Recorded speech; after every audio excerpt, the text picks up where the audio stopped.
Two kinds of men. Eastern Front 1941 to 1944. I don't know how to start this. I've tried before. Many times. I sit down and I pick up the pen and I get 3 sentences in and then. Her. The woman. The bundle pressed against her chest. Her eyes. I always end up there. No matter where I try to begin. So maybe that's where I should start. Maybe I should just begin with her and let everything else arrange itself around that one fixed point. But I can't. Because to understand that moment you need to understand everything that came before it. You need to understand what kind of place we were in. What it had done to us.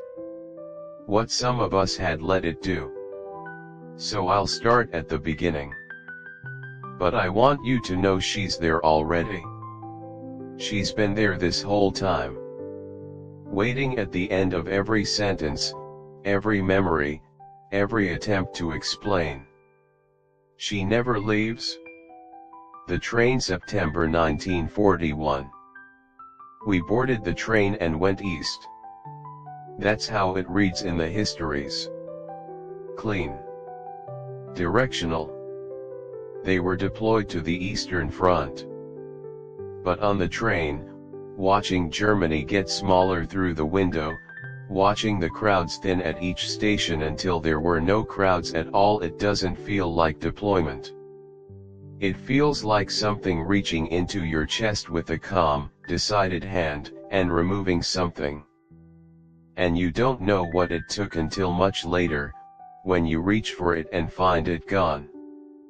The man across from me was George. 24. Round face. Mathematician. Talked the way some people breathe automatically, continuously, as if silence was a physical discomfort he was managing. He pulled out a photograph. 30 small children in rows. Staring at the camera with that particular seriousness children perform when they know they're being photographed. I miss them already, he said. His students. He meant his students. No embarrassment in it. No performance. Just a true thing said plainly. I liked him immediately and completely. 2 rows behind us, Brandt. I noticed him because he was the only one not talking. Not sleeping either. Hands flat on his knees. Eyes fixed on the back of the seat in front of him. Face empty. Not the emptiness of boredom or tiredness. A different kind of empty. The kind that has been deliberately made. Brandt had been a butcher before the war. I keep noting that. Every time I tell this story I note it. I don't know why.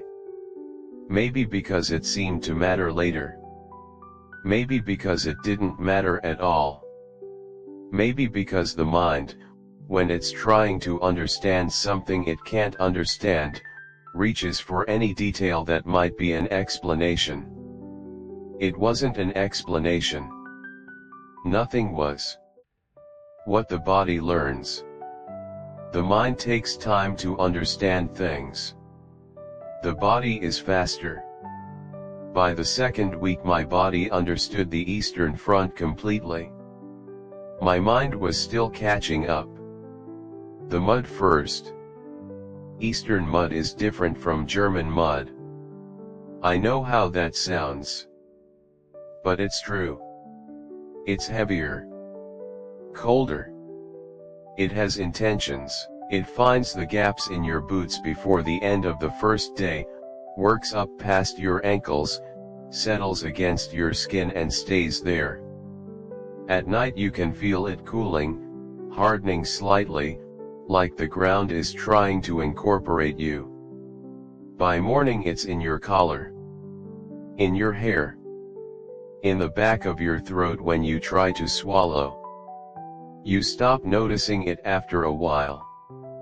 That's the worst part. You stop noticing. Then the cold. People talk about cold. They say it was very cold and they mean something they've experienced a bad winter, a morning without heating, fingers that went numb briefly. They don't mean this. This cold has weight. Physical weight. You carry it. It sits on your shoulders, it presses down on the back of your neck, it drives spikes through your kneecaps when you've been still too long. Men lost toes without knowing until they took off their boots and the toes came with them. You'd think that would be dramatic, the moment of discovering something like that. It wasn't. Men looked at their boots for a moment. Then they looked up. Then they went back to what they were doing. Because what else was there to do? And the smell. I won't describe the smell in detail. I can't. There aren't words built for it, and if there were I wouldn't use them. What I'll say is this, it's layered. Mud and cold and unwashed bodies, that's the base of it. And underneath, always, the other thing. The thing that doesn't leave you even after you're home. Even after you've bathed 100 times. Even decades later, when something catches it, something burning, something decaying, something wrong, and your body responds before your mind does.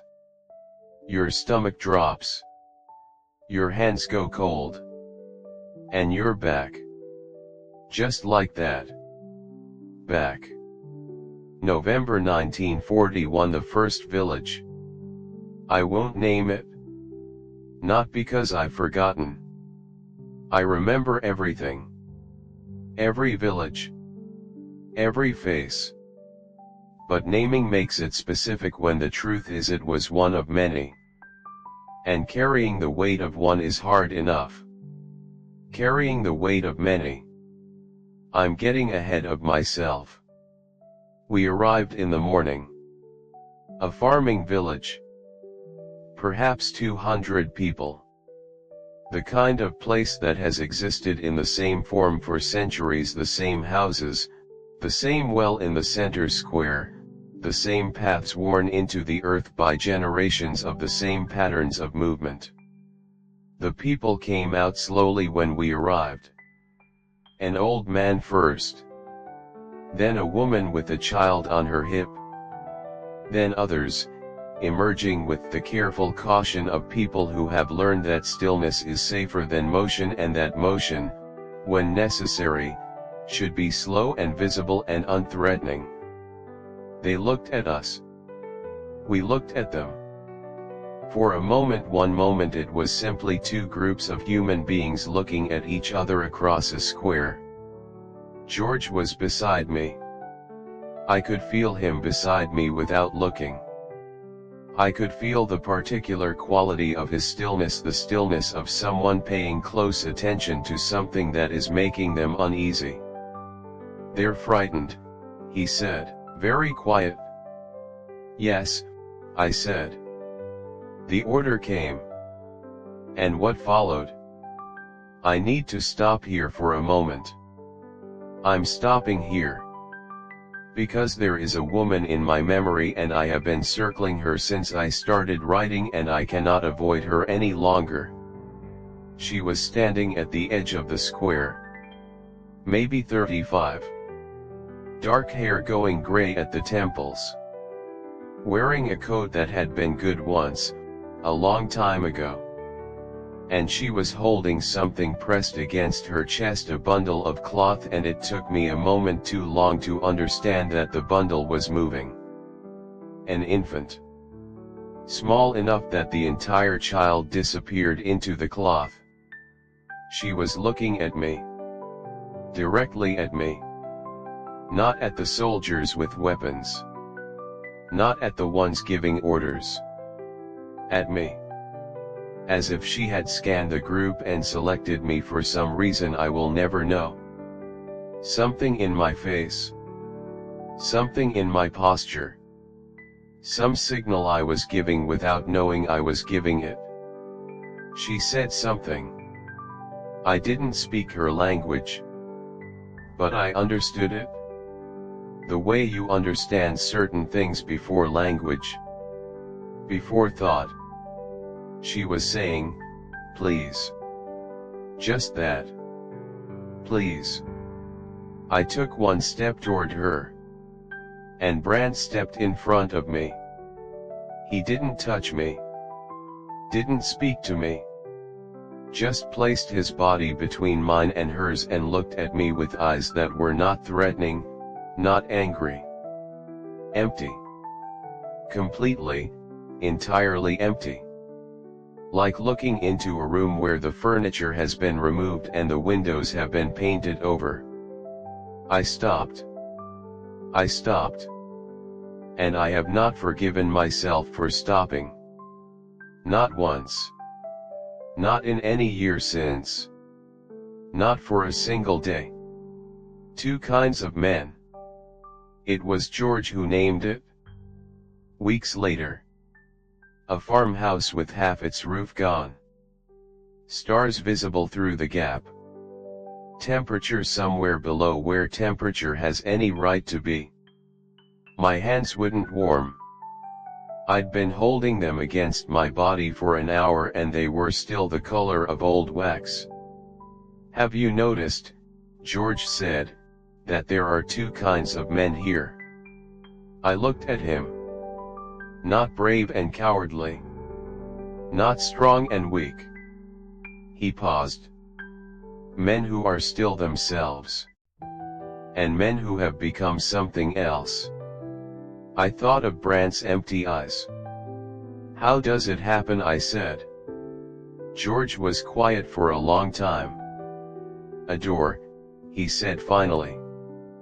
I think there's a door. And at some point maybe you don't even notice the moment you either go through it or you don't. And the ones who go through, they don't come back, he said. I don't think they come back. The wind came through the gap in the roof. My hands were still cold. What Brandt's group became. I watched it happen. Not in a single dramatic moment. Gradually, the way water changes rock slowly enough that you don't notice until the shape is entirely different from what it was. First the language changed. That's always first. The language. The words for people stop being the words for people. New words come in, words that create distance, that transform faces into categories, that make the space between one human being and another large enough to stand in and not feel the weight of what you're doing. Once the language changes, the thinking changes. And once the thinking changes, the door. There was a boy in our unit. 19, maybe 20. Blonde. He had a photograph pinned inside his coat. I know because I saw him look at it once, early on. A girl. His expression when he looked at it was the expression of someone touching something precious in the dark, just checking it was still there. After the first village he stopped looking at it. He became one of the worst. Not Brandt I could almost account for. Something already present in him, something that had been waiting. But the boy with the photograph. What happened inside him? When did he go through the door? Did he know? Does he know now if he survived, if he lived long enough to grow old with it? Does he know what moment it was? Can he put his finger on the specific second when he chose? I think about him more than I think about Brandt. Because Brandt I can file away as aberration. The boy I cannot. The boy was ordinary. The boy was all of us. The village that burned. I keep coming back to her. In other villages, other faces, I would see her. A woman holding a child at the edge of a square, and I would see her eyes. I would feel my chest tighten the same way. I would take a step and then stop. Always stop. I need to tell you about the village that burned. November 1942. Larger than the first. Several hundred people. The orders came down, and I will not itemize the orders because you already know the categories of what happened in such villages, and I cannot bear to write the categories as though they are simply facts to be transmitted. What I will tell you is the smell. Because I promised you the body, and this is where the body takes over from the mind completely. Burning wood smells almost pleasant at first. There is something in the human brain that registers fire as warmth, as safety, as hearth. The first second your nose receives it, something in you almost relaxes. Then the other smell arrives underneath it. And the brain cannot reconcile the two. Cannot file the second smell in any category it has.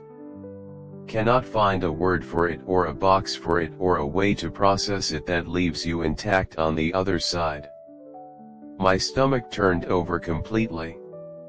I bent forward. Nothing came up. There was nothing to come up. But my body tried.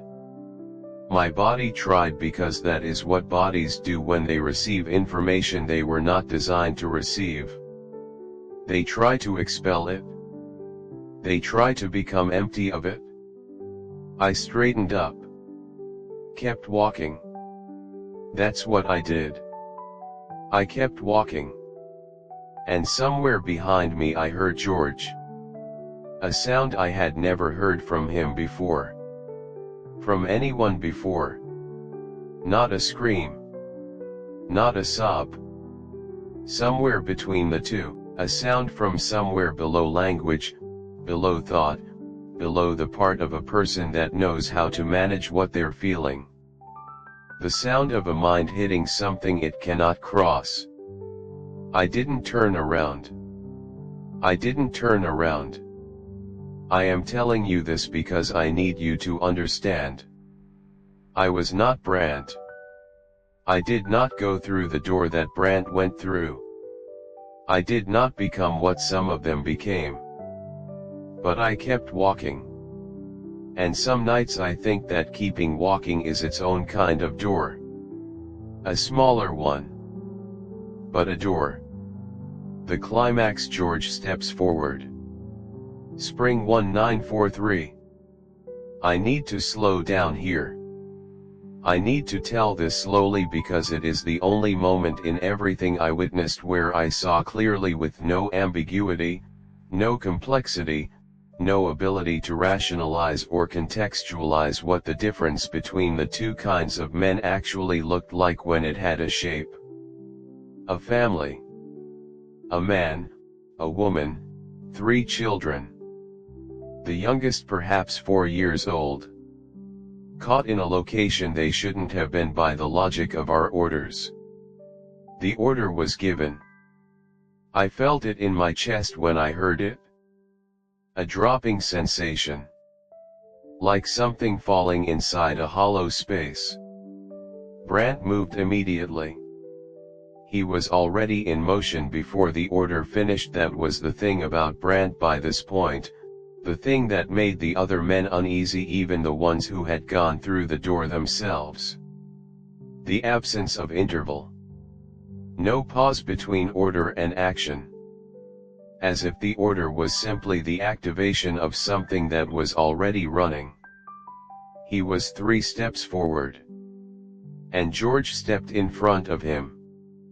I want to describe this moment correctly. I want to give it the weight it deserves. Everything was still loud. Voices, movement, the machinery of it all.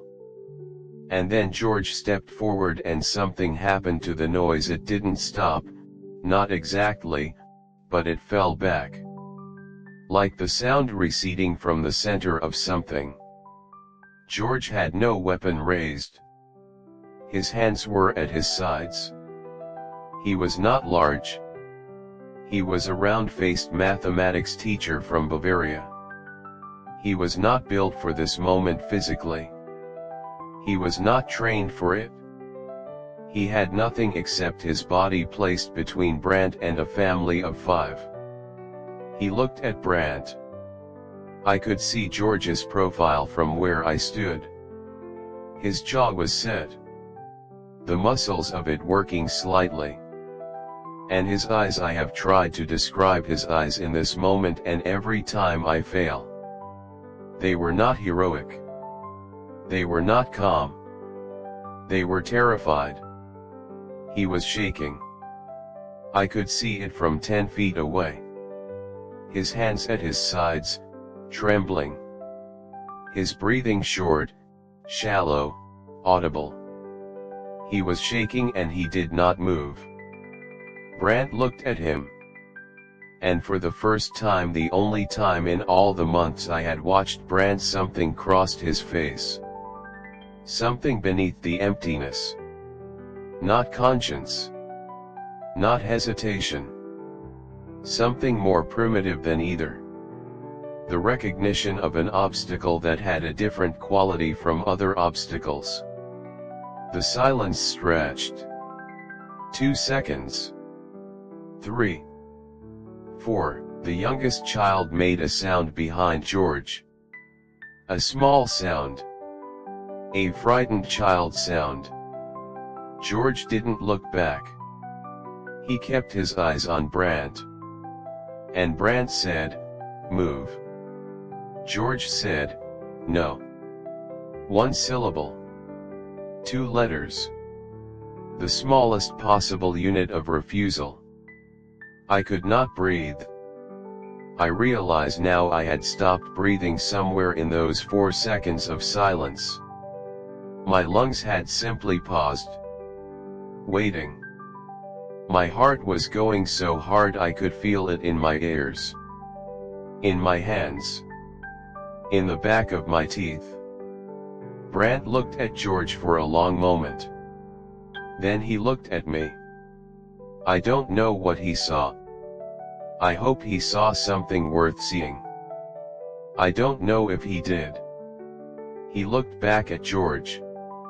And then something happened that I still do not fully understand. He stepped back. Not much. Half a step. But back. He looked at George for another moment. Then he turned and walked away. I started breathing again. The air came back into the room. The family was still there. The youngest child was still making that small sound. And George turned and looked at the family and then looked away almost immediately. Not from shame. From something else. As if looking at them directly was more than he could manage right now. As if he needed to not see the faces of the people he had just done this for, or he would not be able to remain standing. His hands were still shaking. He put them in his pockets. And he stood there very quietly for a long time. What it cost. George was punished. I will not describe the punishment in detail. What I will tell you is that he accepted it without explanation. Without defense. Without attempting to frame what he had done in any terms the people punishing him might have found comprehensible. Because some things cannot be explained within the framework of the place you're in. Some truths are too large for the room. So he paid the price of his truth in silence. And when it was over he got up. And he kept going. Winter 1943. George gets quiet. He stopped talking about the potato soup. Stopped talking about his students. Stopped filling silences. His silences by this point were not empty. They were the opposite. They were so full they had weight. You could feel them when you sat beside him, a pressure, like sitting next to something dense. One night I woke to find him sitting up. He had the photograph of his class in his hands. He was not looking at it.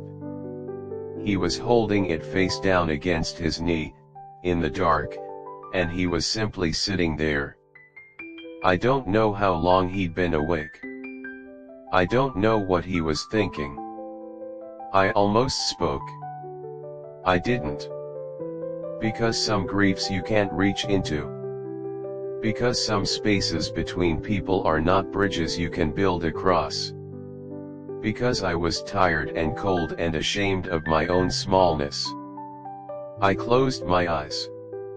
I lay there listening to him breathe in the dark. Neither of us slept. She comes back. You want to know how it works, the thing that stays with you. People ask me and I try to explain and I can't. So let me just tell you what it actually does. It comes back in other faces. I'm walking through a market, years after the war, and a woman turns with a child on her hip and the angle of her head is wrong, too similar, too close, and my chest drops out from under me. My hands go cold. My mouth fills with the taste of something I cannot name. She's there. Not the woman in the market. Her. The woman in the square. The bundle pressed against her chest. The way her eyes selected me specifically out of everyone standing in that square. The please she didn't need to speak. The step I took. The step I stopped taking. She's in the faces of strangers at train stations. She's in department stores when a woman is holding something carefully. She's in dreams, though in dreams it's different. In dreams I don't stop. In dreams I keep walking toward her. In dreams I reach her.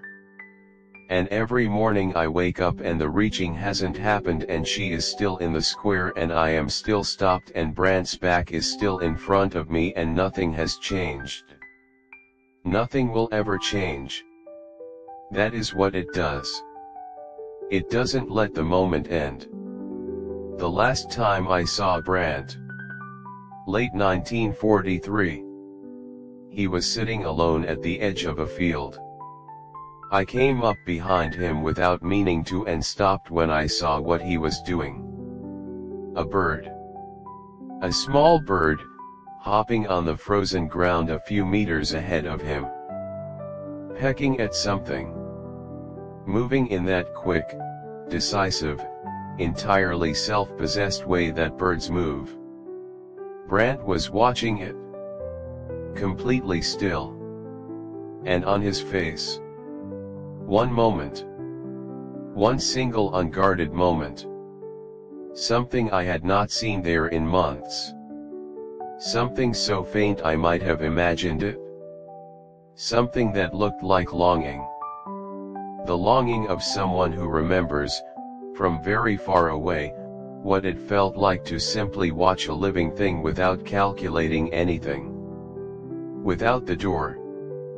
Before the door. The bird flew away. His face closed. He stood up and walked back toward camp and did not acknowledge that I was there. I stood in that field for a long time after he left. I thought, so it's still in there. Behind the door. Something that could still want to watch a bird. I don't know if that makes it better. I think it makes it worse. I think it makes it so much worse. Because it means the door is a choice. Every single time. It doesn't happen to you. You walk through it. The end, Bavaria, many years later. I am an old man now. My hands shake when it's cold. Which is often. The cold never really left, not the cold of that place, the one that went inside and stayed. Even in summer sometimes I feel it. behind my knees, in the bones of my hands. I found George once, years after the war. A small town in Bavaria, a cafe, two men who had seen the same thing sitting with coffee they weren't drinking. He looked old the way I felt old, not in the face, in the weight of the carrying. I think about them, he said. I knew who he meant. Every day, I stand in front of my class, new children every year, 30 faces, serious faces for the photograph, and I think about what they don't know. What the world contains.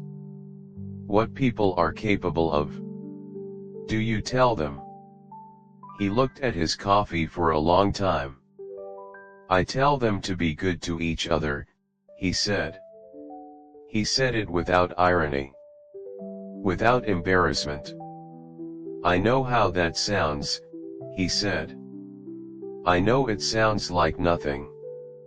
Like the smallest possible response to the largest possible thing. I said nothing. But I have seen the alternative. He looked up at me. I have seen what happens when people decide one moment, one door, one step that another person is something less than a person. He pressed his hands flat on the table. So I tell them to be good to each other. And I mean it with everything I have left. We sat there. Outside, a woman walked past the window with a child on her hip. I felt my chest drop. My hands went cold. George saw my face change. He didn't ask. He knew. Her. I'm going to end here. Not with George. Not with Brandt. Not with the philosophy of it or the explanation or the attempt to make meaning from something that resists meaning with every fiber of its existence. I'm going to end with her. Because she is where it ends. Every time. In every version of this story. I am sitting at this table with my shaking hands, and outside it is getting dark and I can feel the cold coming up through the floor, and I am an old man who has had decades to understand what I saw and what I did and what I failed to do. And she is still there. In the square. Dark hair going gray at the temples. A bundle pressed against her chest that is moving. Eyes that found me out of everyone in that square and held on. A word she didn't need to speak. Please. And I am taking one step toward her. And Brandt is stepping in front of me. And I am stopping. I am always stopping. I can't stop stopping. This is not a story about heroes and monsters. It is a story about a step. One step that I took. And one step that I didn't. And the distance between those two steps is the distance I have lived in for the rest of my life. Wide enough to stand in. Too wide to cross. I was there. I saw what ordinary men became. When they were given permission. I saw what one man refused to become. When he was given the same permission. The difference between them was not strength, was not virtue, was not God. It was a step. A single step. Taken or not taken. In a moment that lasted less than a second. And has lasted every second since.